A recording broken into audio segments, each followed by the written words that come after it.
friends, I'm michellemarki, and let me ask you a question. Is high inflation and a tumbling stock market in the US getting you down? Because as bad as things may seem here, they could always be so much worse, like in Great Britain that seems to be dealing with even higher inflation than we have in the US, and also their economy is rapidly turning into shepherd's pie due to events that happened toward the end of September that I'll get into.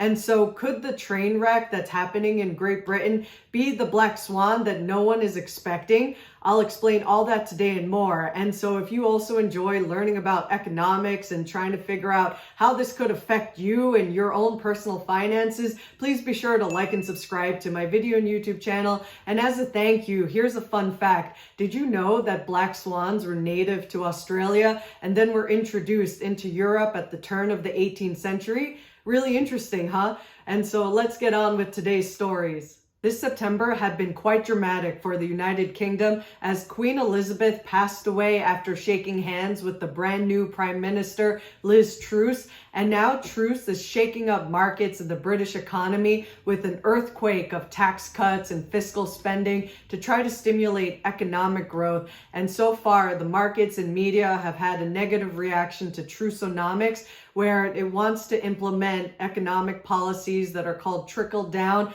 much like how Margaret Thatcher and Ronald Reagan did. And in response to this announcement by Truss's Chancellor of the Exchequer, aka British Finance Minister, aka Treasury Chief, Kwasi Kwarteng, on Friday, September 23. On Monday, September 26, the British pound sterling fell to its biggest low in quite a long time, where a pound only bought $1.03, one of the lowest it's ever done, because I remember times when the pound had bought almost $2. So it used to be quite expensive for Americans to vacation in Britain. And now the tables have turned, where now we can eat our shepherd's pie on the cheap and our fish and chips really cheaply, I guess, for $1 goes a very long way in Britain these days. And so all of this means that this is not good for the British economy. And there's actually been a lot of criticism of trickle-down economics, where they believe by giving tax cuts to the wealthy that the rich aren't necessarily going to spend all that much more, and they're just going to keep saving whatever they've gotten back in tax cuts. And so maybe that might not stimulate the economy nearly as much as those at the top of the British government might think. And in case you're wondering, like I was, Kwasi Kwarteng's role is like that of Janet Yellen, who is considered the CFO of the US federal government and has the title of the Secretary of the Treasury. And so Kwarteng, as the UK CFO, must have made a pretty serious fiscal mistake, because he's earned the ire of an organization that only has 2.5 out of 5 stars on Google reviews, known as the International Monetary Fund, or IMF, because they issued a stinging rebuke of what they're doing in the UK, as inflation has reached 9.9% in the UK in August, after it had been 10.1% in July. And even though that's not apples to apples comparison with the US, which is at 8.3% CPI inflation in August, after being at 8.5% CPI inflation in July, it seems the IMF had said, given elevated inflation pressures in many countries, including the UK, we do not recommend large and untargeted fiscal packages at this juncture, as it is important that fiscal policy does not work at cross purposes to monetary policy. And furthermore, the nature of the UK measures will likely increase inequality. And so to break down what some of this means, what they're saying is by the UK government spending to try to stimulate growth, that's working in crosshairs with what the Bank of England is trying to do by tightening monetary policy and raising interest rates, which was at 2.25% over there. And so what this means is, as the Bank of England is trying to slow down the economy to combat inflation, the UK government is doing the opposite by spending money to try to give tax cuts to people. So that might not be really in the best interest of trying to bring down inflation and really try to help people get more jobs and spend more in the end. And while the pound sterling recovered to buying $1.11 at the time I'm recording this on Friday, September 30th, the damage seems to have been done because according to a UK asset manager named Toby Nagel, a nation's currency falls because investors question its economic policy. So throughout Liz Truss's short tenure so far in the month of September, the pound has been mostly declining. And so this is not a good look because on Wednesday, September 28, as Hurricane Ian was making landfall in Florida, the Bank of England had to step into the storm happening in the British bond market by buying long-dated British government bonds to the tune of 65 billion pounds worth and restart the money printer instead of turning it off because they had actually planned to sell British government bonds, but now they had to delay that plan because of the chaos happening. And so they resolved to do whatever it takes to basically buy enough bonds to calm the bond market over there. And throughout September, while I was inspired to learn a lot about the British monarchy because of the change and who is now the reigning person at the top, I also learned what the term gilt means, which is British government bond. And according to that same asset manager I mentioned earlier, Nagel said that nothing in gilt markets in the past 35 years, not the UK's ejection from the exchange rate mechanism, 9/11, the financial crisis, Brexit, COVID, or any Bank of England move compares with the price moves in reaction to the Chancellor's mini budget,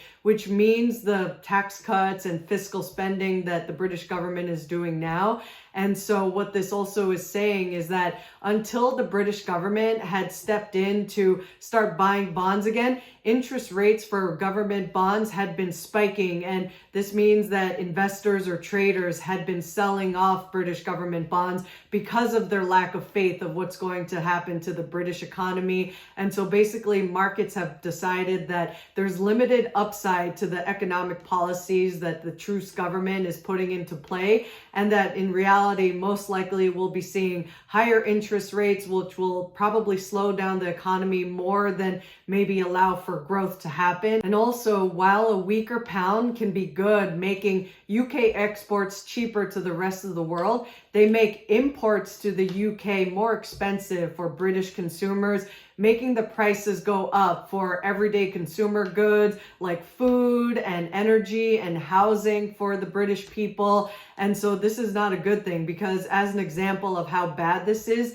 in January 2022, before the Ukraine invasion, the prices for yearly energy costs in Britain were about £2,000, and they went up in April to about £3,500, and by January 2023 they're going to double from the previous January to about £4,000. So this having a weaker British pound is not a good look for British people, and so this could also have downstream implications for not just Britain but eventually the rest of the world, as I'll explain shortly. And the reason why what's happening in the British economy could have downstream effects for the rest of the world is that the perception of financial instability there could be contributing to what the media is increasingly referring to as a global recession, probably on the horizon. And this sentiment has been echoed by people like the Atlanta Federal Reserve, Raphael Bostic, who believes that Kwarteng's unfunded 45 billion pounds in tax cuts is increasing economic uncertainty and raising the probability of a global recession. And that's why we're seeing the British pound have so much volatility, where it seems to be having so much uncertainty going on there that it's reminiscent of what we might expect in an emerging market currency crisis. And that's why people like Larry Summers, who's now an economist and used to be the US Treasury Secretary a couple of decades ago, said things like a strong tendency for long rates to go up as the currency goes down is a hallmark of situations where credibility has been lost. And this happens most frequently in developing countries, but happened with early former French President Mitterrand before a U-turn, in the late Carter administration before Volcker, and with Lafontaine in Germany. And he would not be amazed if British short rates more than triple in the next 2 years and reach levels above 7%. He says this because US rates are now projected to approach 5%, and Britain has much more serious inflation, is pursuing more aggressive fiscal expansion, and has larger financing challenges. And he also believes that the financial crisis in Britain will affect London's viability as a global financial center. So there is the risk of a vicious cycle where volatility hurts the fundamentals, which in turn raises volatility. And basically everything is about to hit the fan, in other words, if you believe Larry Summers. And so what's been called the Chancellor's mini budget is not so mini, because it involves the biggest tax cut since the 1970s, and it's going to cost the equivalent of 1.5% of British GDP, or gross domestic product. And if you imagine the British economy to be like a shepherd's pie, what the British Prime Minister is trying to do is increase the size of that economic pie rather than redistribute it. And so their big gamble is to try and see if this can actually result in increasing growth by about 2.5% in order to have increased tax revenues and a better fiscal position. But this is a pretty big gamble that the rest of the world is seeing this as. So only time will tell if they're going to be right about what they're doing to try to aggressively stimulate growth, or if it's just going to backfire and end up being a huge embarrassment for the British government. And the final analogy I'd like to leave you with is it kind of feels like the calm before the storm, because the volatility we're seeing in the British currency and bond markets could be a precursor of what could be coming. Just like when Hurricane Ian slammed into Florida and is making its way north along the East Coast coming toward me. I don't know how bad it's going to be. I just know that it's going to be raining. So maybe the best thing we can do is hunker down, grab some hot meat pies, and chillax. And if you enjoyed this video or learned something, please like and subscribe. And I wish us well on grabbing our raincoats and surviving through whatever rainstorm happens to come through us in the economy and financial markets. Till next time.